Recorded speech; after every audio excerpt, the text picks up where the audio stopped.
Здравейте, колеги!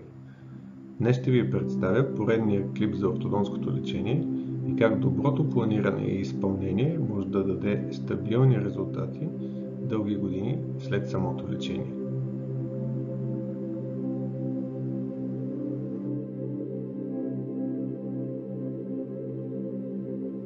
Представям ви пациентка на 33 години с лицева асиметрия, трети клас и по-силна мускулна активност в дясна преусмивка. Основното й оплакване са болките в ставите и изтриването на предните зъби. Наследствената изразеност на брадата, която виждате на дясната снимка, не я притеснява достатъчно, за да се подложи на хирургична корекция на междучелюстните съотношения.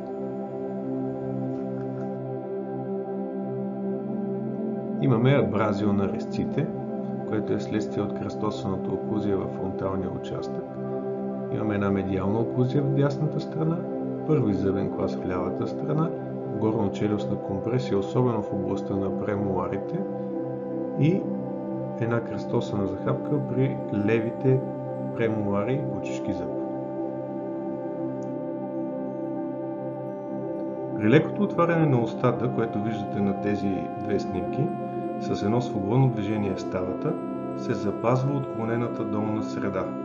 Това означава, че не е функционална девиация от предварителен контакт на резците, а една костна асиметрия на долната челюст.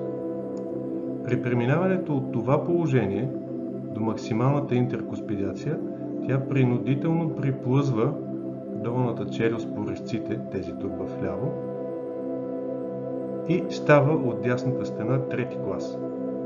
Това товари ставата постоянно и е съпроводено с спукане и дискомфорт в нея. Както виждате на телерентгенографията, се касае за един трети скелетен клас, изразен, минус 6 ъгъла НД, лице дори минус 9. Имаме една горно-челюстна протрузия, една долно-челюстна ретрузия и при евентуална екструзия на задните странични зъби бихме могли да направим една задна ротация на долната челюст, при което брадичката ще се дистализира в профила. Зъб 1.8 е изваден преди началото на лечението, има корони на долните шести и едно не до там успешно ендодонтско лечение.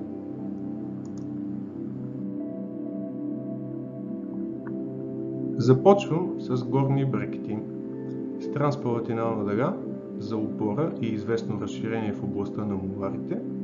С помощта на външната вестибуларна дъга на брекетите се разширява горната челюст и в областта на премоларите, тъй като разширението на транспалатиналната дъга се предава върху вестибуларната дъга, която изкарва премоларите от кръстосана оклузия.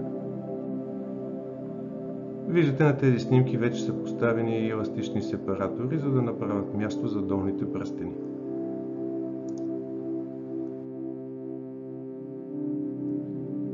След 3 дни, колкото да подействат сепараторите, слагам и долните брекети, като веднага правя стрипинг на долните фронтални зъби заради тези черни триъгълници, които всъщност има изходно. Това се дължи на специфичната морфология на долните резци, тяхната триъгълна форма, при което контакта е само в режещия ръб. Това налага, чрез апроксимална редукция на емайла, само по 0,2 мм в контактната точка, да се преоформят зъбите до овални, което ще позволи първо да имаме достатъчно място за допълнително прибиране на долните фронтални зъби, второ, ще ни позволи да имаме една по-естетична усмивка накрая, без да имаме такива черни триъгълници, в които да се задържа и храна с оглед на дългосрочното пародонтално здраве. За съжаление, тук не съм изчистил лепилото след лепенето на брекетите, което не би трябвало да се допуска. Хубаво е след позиционирането на брекета излишъка да бъде премахнат.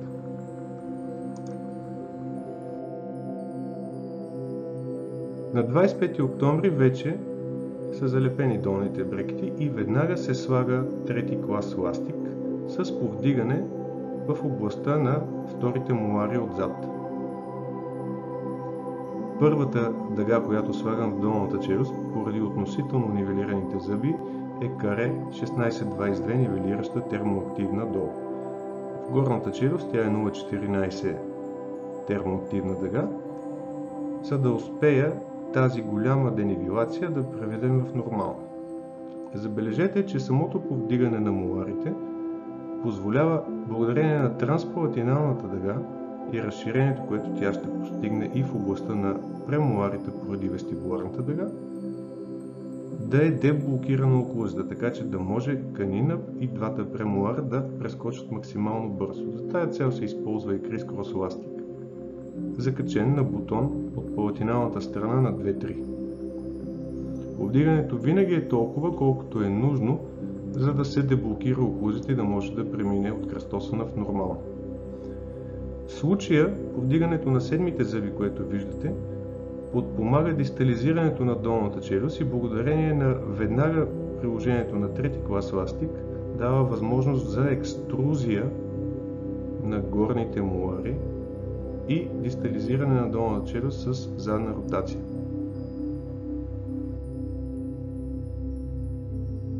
След 1 месец и 10 дни имаме едно силно подобрение на кръстосаната оклузия в ляво.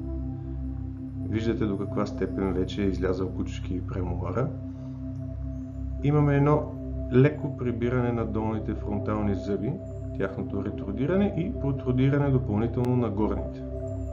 Това е момента, в който сменям горната дъга на 0,16 термоактивна, а долната на 16,22 стоманена дъга.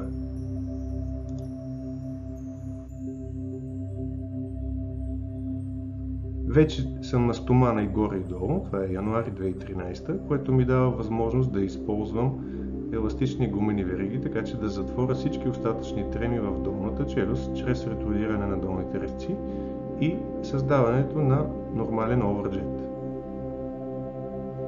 Важно е да се отбележи, че в този случай се използва и допълнително трети клас в дясната страна. Това е един асиметричен еластик, даващ възможност долната среда да се премести леко вдясно, за да компенсираме костната асиметрия, поне на зъбно ниво. Приложението на този еластик трябва да става внимателно, основно нощем, така че да не товарим излишно ставата. 5 месеца след старта на лечението вече нямаме кръстосана оклузия в ляво. Средите са по-близко значително от изходната ситуация, което е станало за сметка на стрипинга в долния фронт и преместването на долните зъби леко вдясно. Следва вече работа върху оклузията при премоларите и моларите, така че тя да се нормализира. В този момент правя и контролната панорамна снимка за осите на корените на зъбите, при което забелязвам, че въпреки че изглеждат сравнително добре режещите ръбове на централните резци, поради абразиото, което е настъпило в хода на нейния живот и кръстосаната захапка на 2.1, виждаме, че корена му е дистално разположен. Също важи и за другия централен резец. Това налага, чрез извивки на дъгата в този случай, да преместя корените медиално на двата централни резеца, което неизменно ще доведе до увисване на медиалните ръбове и вдигане на дисталните ръбове.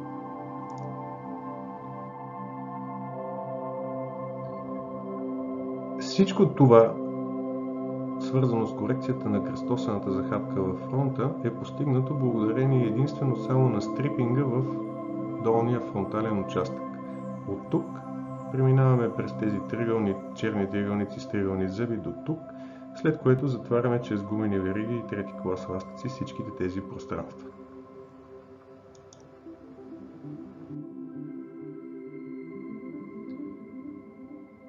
На 6-тия месец дойде с една многозначителна усмивка и заяви, че след 2 месеца ѝ предстои сватба.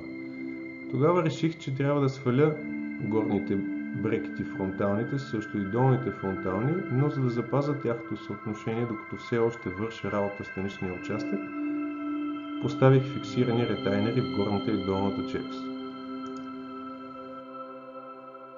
Това е момента с фиксираните ретайнери, което е на 8-я месец от старта на лечението, точно преди сватбата, Забележете вече как се получава това увисване на медиалните ръбове благодарение на чупките в дъгата и дигането на дисталните.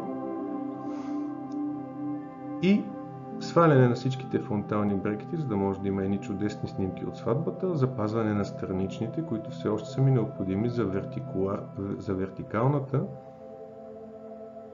корекция и на артикулиране по чудесен начин на оклузията. Идеята е да стане един хубав сетлинг сценичния участък, който вече да блокира всякакви връщания на трансверзалното разширение в горната челюст.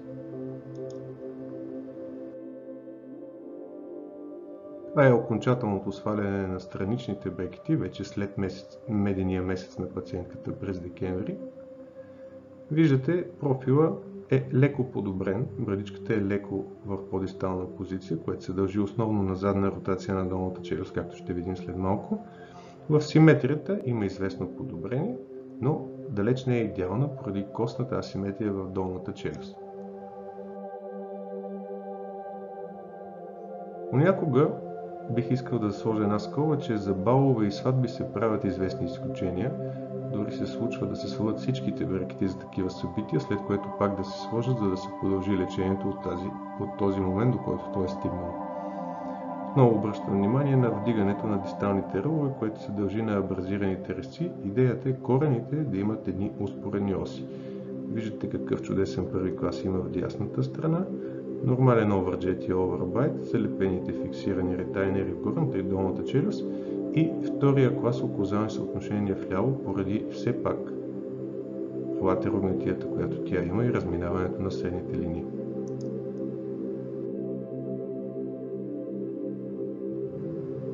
Това е сравнението на случая от октомври 2012 до декември 2013. Виждате коригираната медиална оклузия в дясната стена, подобрената значително девиация, излекуваната кръстосана захапка в ляво и в фронта. Ще видите след малко подобрената симетрия. Основното обаче е, че ставата няма симптоми вече от това принудително плъзгане на долната челюст по предните резци, по резците, което правеше. В ляво, разбира се, остава дистална оклузия, тъй като самата костна асиметрия прави имаме една латерогнатия в ляво. Важно е да се отбележи, че при този тип асиметрии на възрастни пациенти би било погрешно да се опитваме да продължим с ластици теглянето на долната челюст надясно, тъй като една идеална оклузия, която евентуално бихме успяли да постигнем с съвпадение на средните линии, би натоварило ставите. Задачата ни е да позволим едно свободно движение на ставите и да подредим зъбите към тази релация, а не да създадем оклузия, която да принуждава темпоромандибуларните стави да са в неподходяща позиция, с компресия в този случай в дясната става и увеличено дисково пространство в лявата.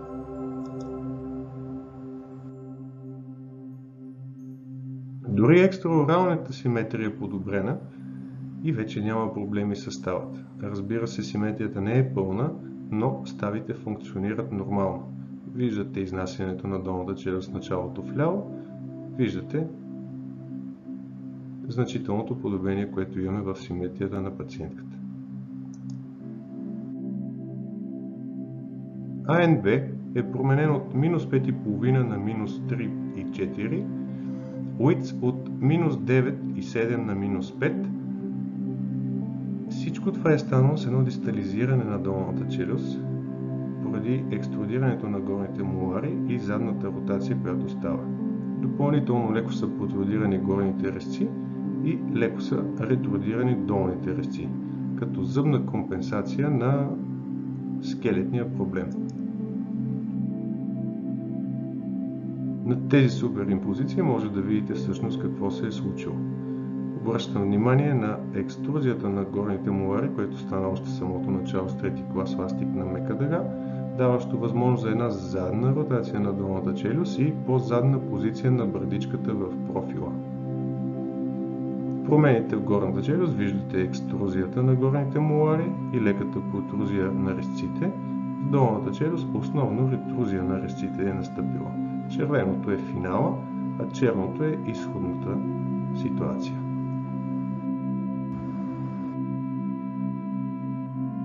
Една година след лечението само нощно носене на горен ретенционен апарат. Виждате, стабилна симетрична ситуация, без проблеми в болки в ставата, без оплаквания, запазен профил с изразена брадичка и усмивка в прилично състояние. Разбира се, мускулната активност, която тя има вдясно, е същата, повишена и вдига нагоре устния ъгъл.